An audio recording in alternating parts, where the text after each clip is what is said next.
जो जयराम महतो के साथ लगातार साये की तरह रहता है, जो उसके बारे में मैं बताना चाहती हूँ कि ये लोग जो है लगातार पैसे का डिमांड करते आए हैं। देखिए, आप देख सकते हैं। आप एक बात बताइए, जेलकेम के केंद्रीय अध्यक्ष ने कितनी बार विधानसभा में कुर्मी को अलग दर्जा मिलना चाहिए, आदिवासियत मिलना चाहिए, उन्होंने कितनी प्रखरता से बात की।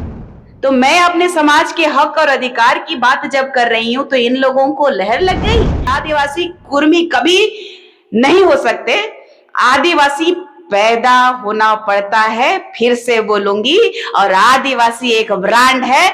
ना बीजेपी, ना कांग्रेस, ना जेएमएम, ना जेलकेम, ना XYZ पार्टी, सबसे पहले आदिवासी। मेरी छवि को धूमिल करने के लिए केंद्र के अध्यक्ष जयराम महतो ने श्रीमती लगा दिया, लोगों को दिग्भ्रमित करने के लिए।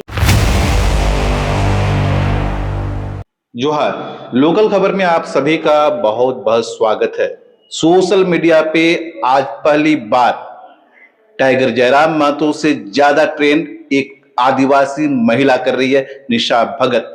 हमने उनका इंटरव्यू दिखाया था और खुलकर वो अपने समाज के साथ खड़ी दिखाई दे रही थी और ये कहीं ना कहीं जयराम महतो को खल रहा था और उन्होंने आनन फानन में इन्हें पार्टी से निष्कासित कर दिया। पूछा भी नहीं कि ऐसा क्यों बोली, शोकोज का नोटिस कम से कम देना चाहिए था। खैर, निशा भगत मेरे साथ है, इन्हीं से जानेंगे, बात करते हैं। आपको जयराम महतो ने जेल के पार्टी से निकाल दिया, पहली प्रतिक्रिया? मैं बहुत खुश हूं और मैं आज समाज के परिप्रेक्ष्य में बहुत ही बेहतरीन तरीके से काम कर सकती हूं, क्योंकि मैं जानती थी कि आदिवासी जो है एक ब्रांड है और निशा भगत भी एक ब्रांड है, और उसको प्रखरता से आगे ले जाने में जो अभी इन लोगों ने मुझे मदद की है, अपनी जो मंशा थी इन लोगों की, कहा जाए कि ये लोगों का जो तौर तरीका है, लोगों को कैसे ट्रीट करना है या हमारे आदिवासी समुदाय को किस तरीके से ट्रीट करना है, उन लोगों ने दिखा दिया। आप पूरे सोशल मीडिया में देख रहे हैं कि ये आदिवासी बच्चों के, आदिवासियों के हितैषी नहीं हो सकते। अब आप आगे क्या करेंगे? आप बोल रहे हैं कि बहुत खुश हूं, आजाद हूं, आगे क्या है?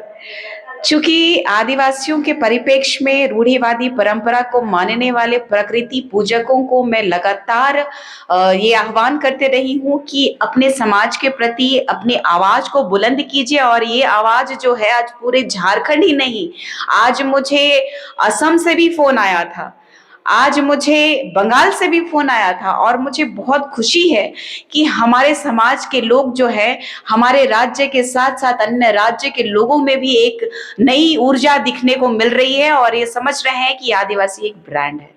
आप तो खुश हैं, लेकिन शायद किसी ने ये ध्यान नहीं दिया कि जयराम महतो ने 2 पोस्ट किए हैं आज सुबह को। पहला निशा भगत के निष्कासन का, और दूसरा पोस्ट था उनका जो सबसे ताजा पोस्ट कि वो बीमार पड़ गए, स्लाइन चल रहा है, 3-4 दिन तक वो आराम करेंगे। वो तो बीमार पड़ गए। देखिए, सबसे बड़ी बात है कि ये नियोजित है या फिर वो सच में बीमार है, ये तो नहीं कहूंगी, लेकिन इंसानियत के तौर पे मैं उनके स्वास्थ्य की कामना करूंगी।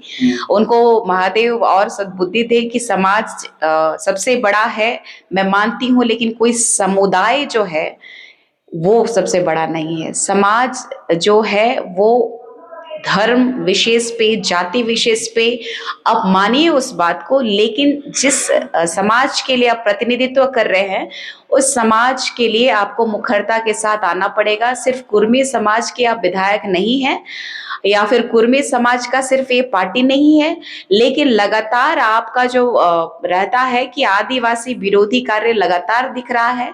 मैं पेशा कानून एक्ट को लागू करने के लिए गुमला से पैदल चल करके जब रांची राजभवन राज्यपाल से मिलने के लिए पहुंची थी, तब भी मैंने देखा था कि हमारे आदिवासी समुदाय को ये सपोर्ट नहीं करते हैं। और सबसे बड़ी बात है कि केंद्र की राष्ट्रीय अध्यक्षा जो महिला मोर्चा की हैं, दमयंती मुंडा जी, उनको देखिए कि एक आदिवासी महिला है, लेकिन उनको कितना स्टेज दिया जाता है, कितना उनको माइलेज दिया जाता है। आप देखिए कि बेबी महतो जी जो कि मुझे लगता है कि जेलकेम की एक नेत्री है जो लगातार हेमंत सोरेन जी को गरियाते रहती हैं, और दूसरा है कि एक प्रत्याशी हैं जो पूजा महतो जी। तो ये महतो की पार्टी है, ये मुझे प्रखरता से दिख गई थी। मैं इंतज़ार कर रही थी कि कब ऐसा मोमेंट आए कि इन लोगों की असलियत पता चल जाए और बूढ़ा महादेव ने, माँ चाला ने दिखा दिया, ये प्रकृति का नियम है कि परिवर्तन करते जाओ लेकिन अच्छी चीज़ों के लिए। खतरनाक होता है कि आप किसी का बुरा चाहिएगा, आपके साथ भी बुरा होता है। ये मेरे साथ बुरा नहीं हुआ है, मेरा पूरा समाज मेरे साथ है। कुर्मी और ईसाई मेरे विरोध हो सकते हैं, लेकिन मेरा जो रूढ़िवादी परंपरा को मानने वाले आदिवासी मेरे साथ है।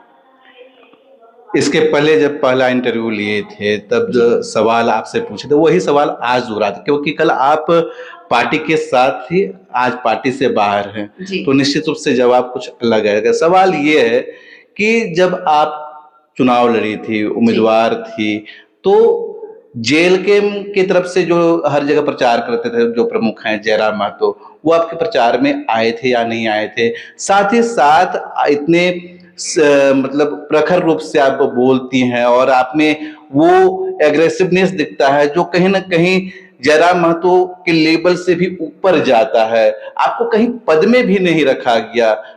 कितना अनदेखी और कितना उपेक्षित महसूस की, कैसा अनुभव रहा?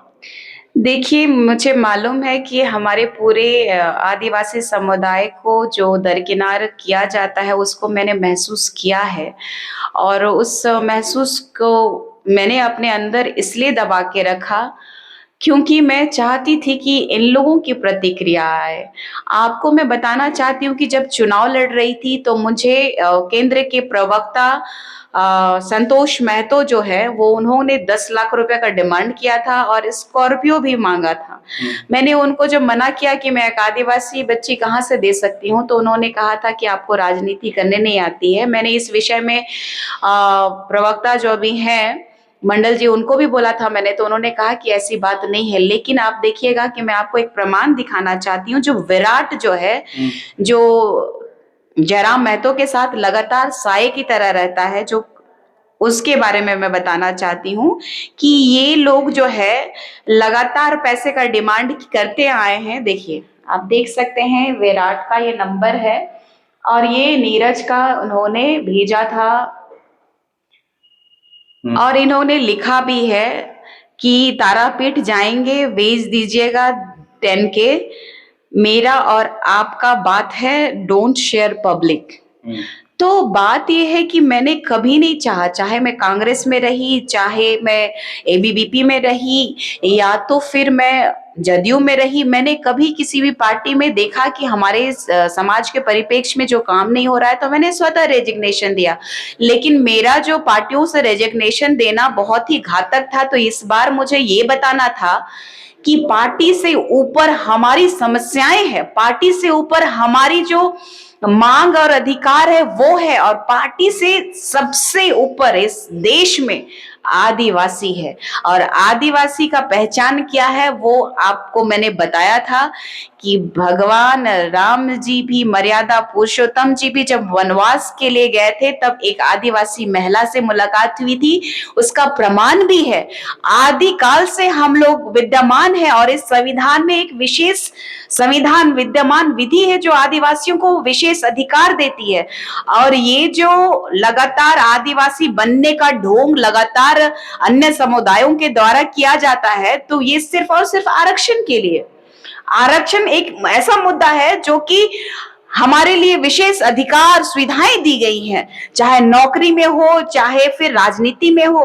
तो इसी का लाभ उठाने के लिए लोग आज के समय में होड़ लगाए हुए हैं। ये कह रहे हैं कि 1931 में हमें आदिवासियत से हटा दिया गया। तो मैं आपके माध्यम से मैं पूरे झारखंड ही नहीं, पूरे भारत को ये बताना चाहती हूँ कि झारखंड के उप मुख्यमंत्री के रूप में सुदेश महतो जी यहाँ झारखंड में विराजमान थे। और हमारे कुर्मी के जितने भी दिग्गज लीडर आप देख लीजिए, वर्तमान में अमित महतो जी है, सिल्ली के विधायक। आप देख लीजिए कांग्रेस में एक महतो जी हैं जो कि प्रदेश अध्यक्ष के रूप में है। आप देख लीजिए लंबोदर महतो जी हैं। आप देख लीजिए जयराम महतो जी हैं। तो ऐसे कई बड़े बड़े लीडर्स महतो समुदाय में रहने के बावजूद ये लोग अपने हक और अधिकार की बात नहीं किए। आप एक बात बताइए, जेलकेम के केंद्रीय अध्यक्ष ने कितनी बार विधानसभा में कुर्मी को अलग दर्जा मिलना चाहिए, आदिवासियत मिलना चाहिए, उन्होंने कितनी प्रखरता से बात की। ऐसा प्रतीत होता है कि सिर्फ और सिर्फ वो अपनी राजनीति की रोटी सेक रहे हैं, और ये जो विराट जैसे लोग हैं उनको अपने इर्द गिर्द रखे हुए हैं चंदा उगाही के लिए। और मैं इस बात का खुलासा आज तक इसलिए नहीं करते आई कि एक आदिवासी बेटा, एक आदिवासी समुदाय और आदिवासी के लोग जो है लगातार संघर्ष कर रहे हैं। आपने देखा होगा कि एक सूर्य नारायण हांसदा की हत्या कर दी गई। एक वो समाज का सेवक था, वो शिक्षा की बात करता था, स्वास्थ्य की बात करता था।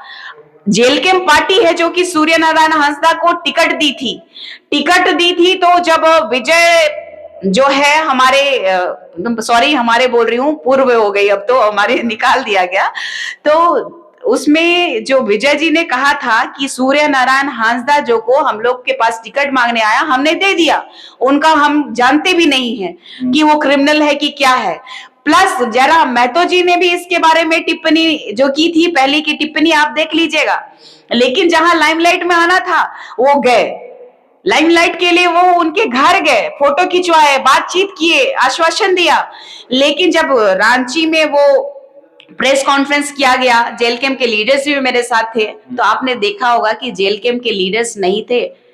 आदिवासियों का हक और बात करने के लिए, उनकी हत्या का सीबीआई जांच करने के लिए सूरज सिंह थे, अमित मंडल थे। तो कुर्मी कहां थे? कुर्मी क्यों आदिवासियों के परिप्रेक्ष्य में बात नहीं करते हैं?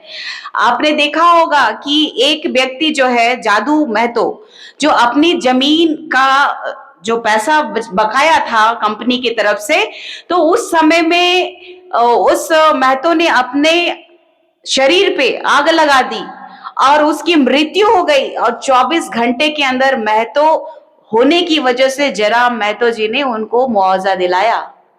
सबसे बड़ा बात है कि आप काम अच्छा कर रहे हैं, मैं नहीं कह रही हूं कि आप काम अच्छा नहीं कर रहे, लेकिन जातिवाद जहां पे आपकी हावी हो रही है, कोई भी पार्टी जो होती है सभी जात सभी धर्म के लोगों का बनता है। मैं इसी विश्वास से चल रही थी और लगातार मैंने कहा है 81 में एक भारी, लेकिन अब उनकी मानसिकता का पता इस तरीके से चला है और लगातार उनके लोगों ने शोषण किया है, तो मुझे अब लगता है कि उन्हीं के इशारे पे सब कुछ हो रहा है। और आप पूरा सोशल मीडिया देख लीजिए, ये कह रहे हैं कुर्मी कि पार्टी से पहले मेरा कुर्मी, तो मेरा पार्टी बाद में मेरा समाज जो है आदिवासी समाज, वो मेरे लिए पहले कहे नहीं होगा? तो मैं अपने समाज के हक और अधिकार की बात जब कर रही हूं तो इन लोगों को लहर लग गई। और अगर आदिवासियों का सम्मान करते तो किसी की बेटी, किसी की इज्जत को इस तरीके से छिछलेदर करते? इनकी बहनों का अगर कोई छिछलेदर करेगा तो मार के काट देने की बात करेंगे। लेकिन आदिवासियत में अगर ये लोग आ जाएंगे तो सोच लीजिए कि ये लोग कितना घिनौने लोग हैं, आदिवासियों को पूरा खत्म कर देंगे ये लोग। मैं चाहती हूं कि हमारे पूरे समाज के लोग जागे और कहें कि आदिवासी कुर्मी कभी नहीं हो सकते, आदिवासी पैदा होना पड़ता है। फिर से बोलूंगी, और आदिवासी एक ब्रांड है, ना बीजेपी, ना कांग्रेस, ना जेएमएम, ना जेलकेम, ना XYZ पार्टी, सबसे पहले आदिवासी। एक और बात, अभी जो आपके साथ हुआ, पार्टी से निकाला गया, कहीं ना कहीं एक आदिवासी होने का आपको खामियाजा उठाना पड़ा। इससे पहले और किसी के साथ हुआ है या फिर किसी का नंबर आ सकता है? आप क्या देखती हैं? देखिए, पूरे जेलकेम में जो है आदिवासियों की आवाज को दबाया जाता है, ये पूरा झारखंड देख रहा है। जिस तरीके से मैं अपने समाज के परिप्रेक्ष्य में पार्टी की परवाह ना करते हुए लगातार अपने बातों को, जल जंगल जमीन बचाने के बारे में, चाहे 5th शेड्यूल के तहत आने वाला ये आदिवासी राज्य के बारे में लगातार मैंने आवाज उठाई है। अगर इनको इतना ही प्रॉब्लम था तो इनको हमें ईसाई समुदाय के बारे में जब मैं कह रही थी तभी मुझे निकाल देना चाहिए था। और दूसरी बात है कि मेरी छवि को धूमिल करने के लिए केंद्र के अध्यक्ष जयराम महतो ने श्रीमती लगा दिया, लोगों को दिग्भ्रमित करने के लिए। उनको पता होना चाहिए कि राष्ट्रीय अध्यक्ष का पोस्ट जो होता है काफी जिम्मेदारी पोस्ट होता है, और जिम्मेदार व्यक्ति अगर होते तो इस तरीके का हमारे बारे में अनर्गल निष्कासन में भी इस तरीके का नाम प्रचलित नहीं करते। अभी सोशल मीडिया में पूरे आपके फेवर में लोग आ रहे हैं, खासकर आपके समाज के लोग, जितने भी अगुआ नेता हैं वो लोग आ रहे हैं। तो आपके शुभचिंतकों से आप क्या अपील करना चाहेंगे और उनसे आप क्या उम्मीद करते हैं? चूंकि मैं जो रुझान देख रही हूँ कई लोगों का आ रहा है कि आपने पार्टी को पहले नहीं चुना, आपने अपने समाज को, अपने जल जंगल जमीन को बचाने के लिए चुना, आपने अपने अस्तित्व को बचाने के लिए चुना। ऐसे समर्थन करने वालों का मैं तहे दिल से धन्यवाद देती हूँ, जोहार करती हूँ, जय धर्मेश करती हूँ और सभी को कहती हूँ कि एक मंच पे आइए और झारखंड को बचाने का, अपने अस्तित्व को बचाने का काम कीजिए। नमस्कार, जोहार। चलिए, बहुत बहुत धन्यवाद निशा जी। हमने निशा जी को सुना और इन्होंने अपनी बात पहले की तरह से एकदम मुखरता के साथ कही है। इनकी बातों से आप क्या राय रखते हैं, क्या सोचते हैं, कमेंट में जरूर बताइएगा। जोहार।